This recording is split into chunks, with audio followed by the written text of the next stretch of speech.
Hi, I'm Christy Simpson, and welcome to this week's Ask Christy.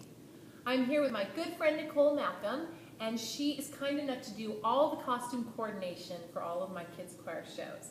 So I wanted to have her talk to you today because one of the things Nicole is really great at is delegating and empowering parents to help her with costumes. So what kind of tips can you give us?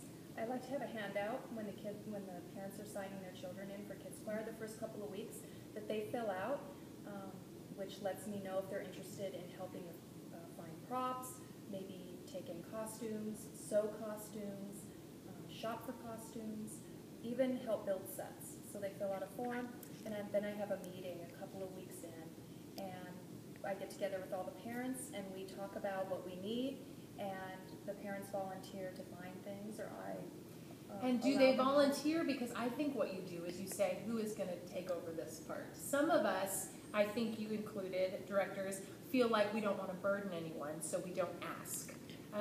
But people love to help, and by taking away their opportunity to help, if it's where God has gifted them, then we're taking that blessing away from them. So what I've seen you do is you say, okay, if we have time periods, I need somebody to take the 40s, who's going to do it? Yeah. And then you wait, right? And people, it's funny what people can find just in their closets. For some women love to shop, and even some men love to shop. I know when we did Back to the Manger, I had several moms that loved and were very good at going to secondhand stores, which I am not that good at doing that or love doing that. So I had several moms, and they were wonderful going in and finding costumes, and it helped to keep our budget down for that show. That was very helpful. But they're great. They love to help. They're ready to help, and I like to have them help because I can't do everything myself. That's great. And you know what? That brings up a good point. When we try to do everything ourselves, our program can only be this big. So our costumes can only be this big if I'm doing it myself.